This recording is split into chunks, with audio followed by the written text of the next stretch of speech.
This is Boxing Tickets NI, and we're joined with unbeaten welterweight Michael McKinson. How's Yeah, things, Mikey? yeah, I'm good. I'm very good. Third time lucky on this interview. Yeah, Definitely.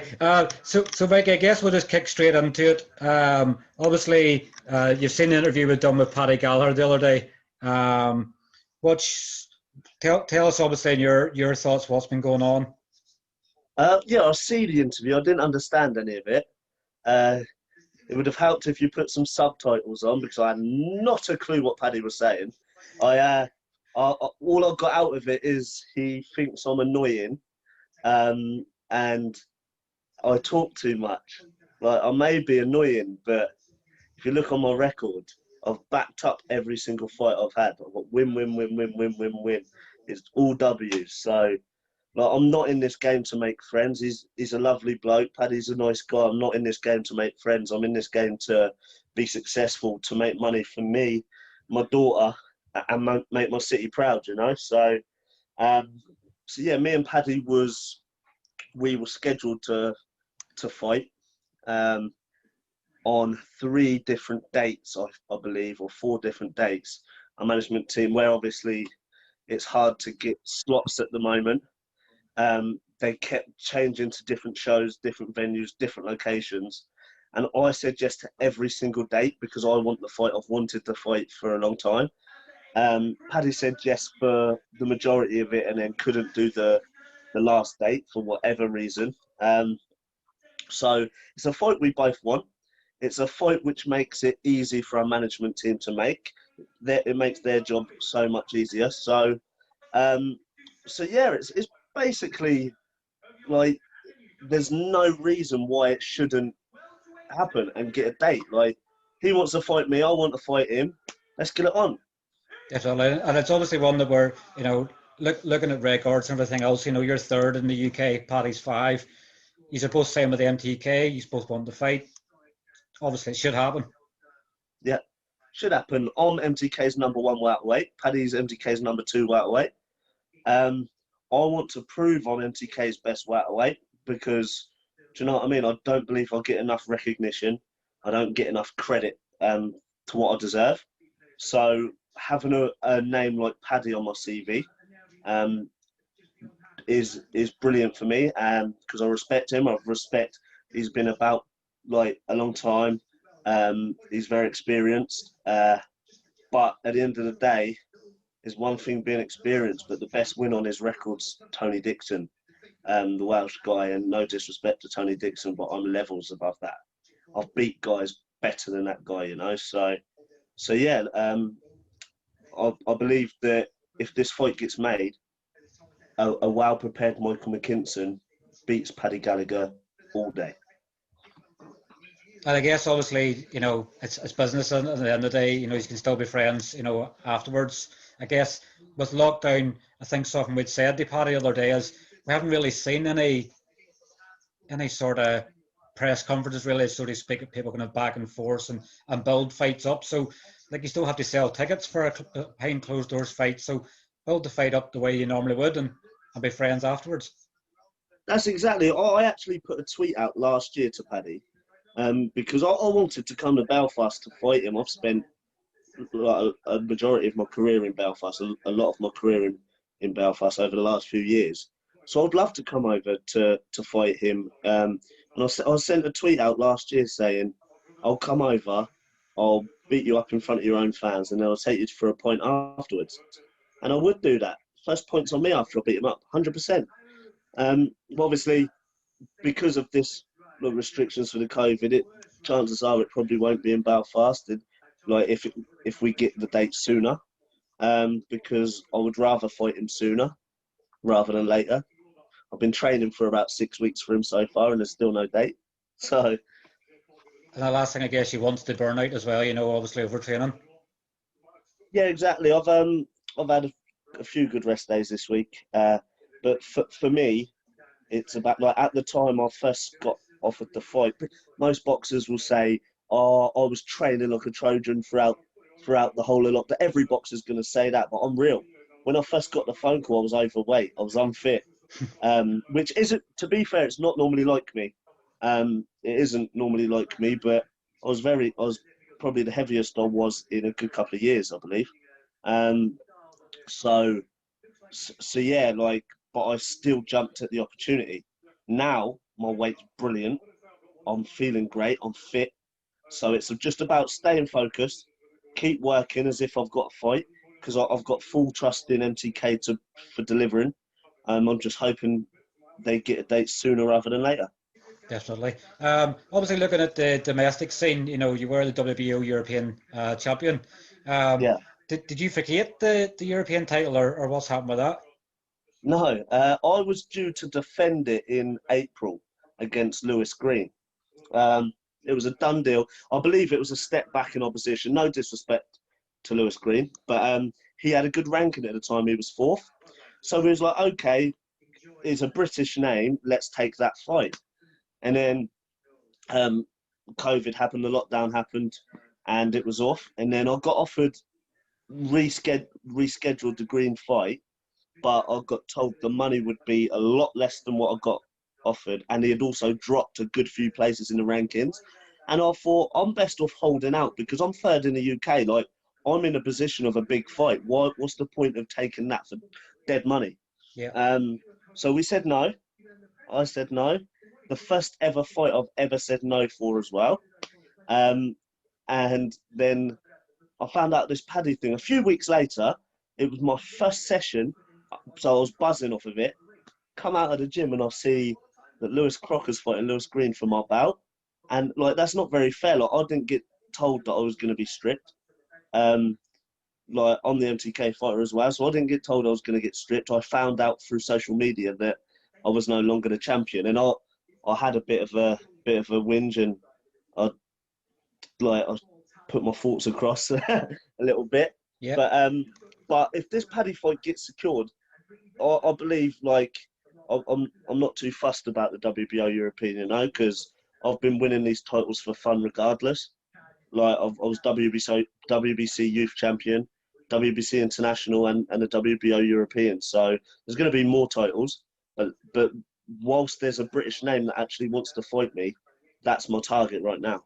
Yeah, definitely. Obviously, sometimes it's better to have the name in the record rather than a belt. It doesn't really mean too much. You want to have names behind the record, so to speak, as well. Yeah, that's it. And obviously, there's other good fights like happening, like Crocker and Green. But I think if I get offered the winner of them, I think that's pretty disrespectful to me. Like, like getting rid of my belt and letting them fight for it, no choice of mine. So why would I want to fight the winner?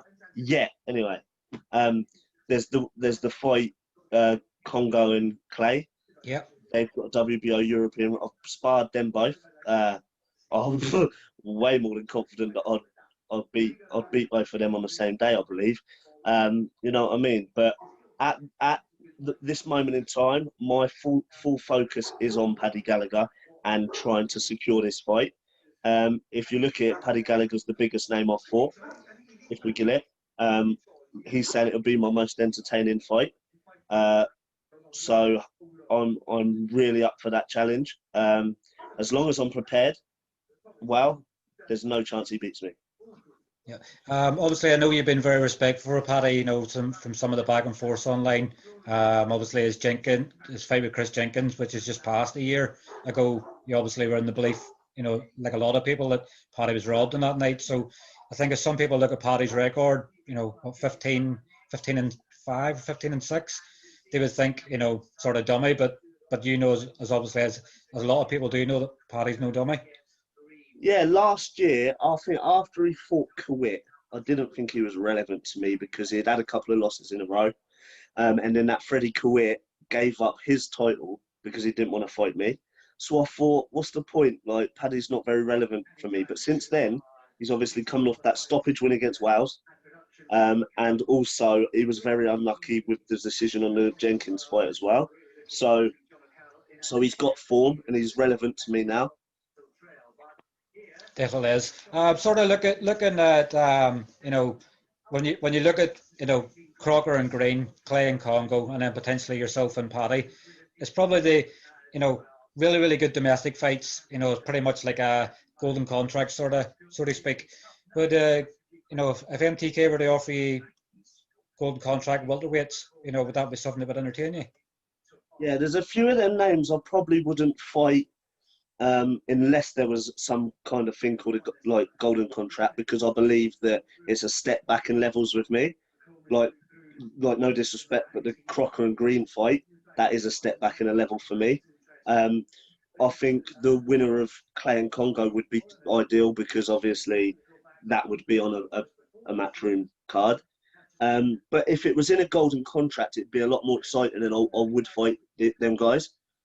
Because before this Paddy thing came about, me and Paddy, I was trying to wait for that golden contract welterweights, because that's when they can't avoid me. The British names can't avoid me, and like I've said, oh, I'm the most avoided welterweight in the UK. I've said it loads of times, and people's probably getting bored of me saying that now, but it's true. Like, the last British guy that I fought was Ryan Kelly. The last two guys I fought was a dangerous Russian, Pavko, I think he was 20-2, and an unbeaten Argentinian, a 17-0 Argentinian. So I've had to take tougher, bigger gamble fights, because none of these British guys want it with me. That's why I'm buzzing off this Paddy Gallagher, that he's actually up for the challenge. Paddy's a tough man, you know. So yeah, I'm just hoping MTK can listen to both of us. Hopefully Definitely. we can. Hopefully we can keep making noise. Paddy's supporters and my supporters just keep pestering MTK to make it happen. Well, we start a trend on social media. Make the fight happen. Yeah, that's it. That's it. It's easy. It's like makes their job 20 times easier. Definitely. Obviously, all fights at the minute, you know, have all been geared towards 50-50. Really good fights. People want to see, people want to watch. This is a fight that people want to see, people want to watch. So let's get it done. Yeah, exactly. Exactly. Like it's not very often you get two guys wanting to fight each other so much, you know? And I all think the it actually like mentioned the Jamie Conlon the other week. Lockdown probably in a way has probably helped a lot of domestic fights happening, because other than that, different promotions will go to different ways, and you know, steer their fighters in the direction they want to go to, rather than, you know, having these domestic fights. So probably in one way, the COVID-19 actually helped boxing. yeah, I believe it. I just want a date. That's all. Do you know what I mean? Like, there's one thing that's helping us, because there's going to be a lot more um, domestic fights, but I haven't fought since November last year. You know what I mean? I'm a happy fighter when I'm an active fighter. I boxed 3 times last year, 3 10 rounders. I won 3 times. So um, I just want to get out as soon as possible and keep the ball rolling. Definitely. Fingers crossed, hopefully that can be done. Have you watched much of the boxing in lockdown? Yeah, I have. I'm watching the boxing now, actually, the MTK show. But I think the matchroom cards, the fight camp ones, have been unbelievable. But like the first 2 weeks, the Egerton Cheeseman fight was unreal. The Jonas and Harper fight was brilliant. Like, do you know what I mean? So yeah, really been enjoying it, and it's making me that even bit more excited to be training for a fight. Yeah, definitely. And obviously our own very own James Tennyson, who you know very Yeah. well, is obviously now British champion as well. So what's your thoughts been on the rise of James, and probably more in particular the man that sort of started your pro career off for you, Mark Dunlop? Yeah, I owe quite a bit to Mark Dunlop. You know, I boxed. I think my first 4 fights was in Belfast. I think 3 of them was on Mark Dunlop shows, or maybe all 4. I'm not too sure.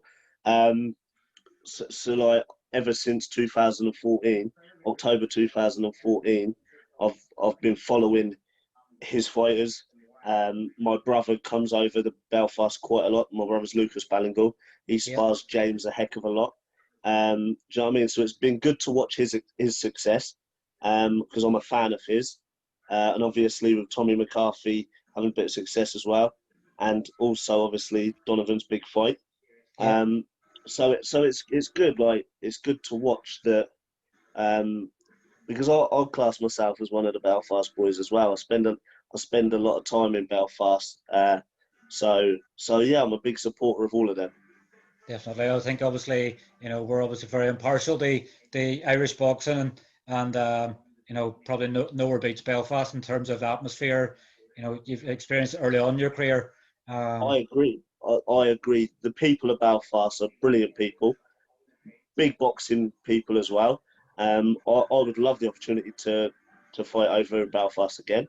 That's why I would have jumped at it if it was crowds and stuff like that. I would jump at the opportunity to fight Paddy in Belfast. But obviously, I want a date as soon as possible. So I don't know. I would rather have a date than wait off and until we can fight with crowds again. Yeah, exactly. At the end of the day, everybody needs to fight because there's money that needs to be earned. Exactly. Do you know what I mean? Like I said, I'm not in this game to make friends. I'm in this game to make money for me and my daughter, and make my city proud and be as successful as I can. I've been a pro 6 years.